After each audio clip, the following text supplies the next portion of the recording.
লোডশেডিংয়ে বিপর্যস্ত বরগুনার পাথরঘাটাবাসী।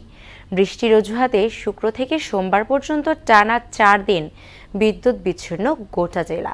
এতে চরমভাবে ব্যাহত হচ্ছে উপজেলার কৃষি, স্বাস্থ্য সহ সব ধরনের সেবা। বন্ধ হয়ে গেছে মোবাইল নেটওয়ার্ক। বরগুনা থেকে সাগর আকনের রিপোর্ট, তানজিদ ভুইয়ার জানাচ্ছেন।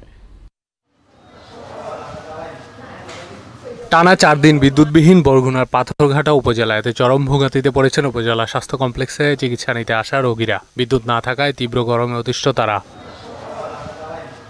রোগীদের অভিযোগ, বিদ্যুৎ না থাকায় হাসপাতালে বন্ধ, পানি সরবরাহ এতে সীমাহীন, দুর্ভোগে তারা। বিদ্যুৎ না থাকলে গ্যাস দেওয়া লাগে, বাচ্চা বা বয়স্ক লোক মানুষ থাকলে গ্যাস দেওয়া লাগে।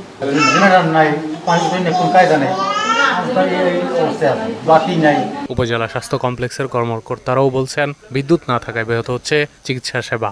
বিদ্যুৎ না থাকার কারণে আমরা রোগীগুলোকে ঠিকমতো এরকমভাবে দেখে ডিসিশন নেওয়াটা কঠিন হয়ে যাচ্ছে আমাদের চিকিৎসা কাজে। বিদ্যুৎ না থাকার কারণে পরীক্ষা নিরীক্ষা, প্যাথোলজির পরীক্ষা নিরীক্ষাগুলো করা যাচ্ছে না। এদিকে তীব্র গরমে অতিষ্ঠ শিক্ষার্থী, ব্যবসায়ী সহ সর্বস্তরের সাধারণ জনতা। পল্লী বিদ্যুৎ সমিতি কোনো নোটিশ ছাড়াই দিনের পর দিন বিদ্যুৎ সংযোগ বন্ধ রাখে বলে অভিযোগ তাদের। বিদ্যুৎ চলে যাওয়ার সাথে সাথে মোবাইল নেটওয়ার্ক বন্ধ হয়ে যায়। আপনার মোবাইলে কোনো কারোর সাথে কোনো যোগাযোগ করার মতো কোনো সুযোগ থাকে না। এই অবস্থা আমরা পাথরঘাটাবাসী আছি। এর থেকে আমরা যে কীভাবে উত্তোলন ঘটবে আমরা জানি না। এ বিষয়ে জানতে পাথরঘাটা পল্লী বিদ্যুৎ সমিতিতে গিয়ে কোনো কর্মকর্তাকে পাওয়া যায়নি। তবে উপজেলা নির্বাহী কর্মকর্তা জানান, বিদ্যুৎ সরবরাহ স্বাভাবিক করতে সংশ্লিষ্ট সমিতির ঊর্ধ্বতনদের সঙ্গে যোগাযোগ করা হচ্ছে।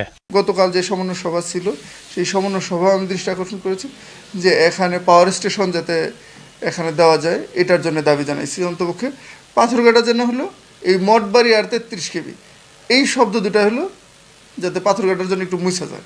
বিদ্যুতের ভোগান্তিতে উপজেলার প্রায় 2.5 লাখ মানুষ।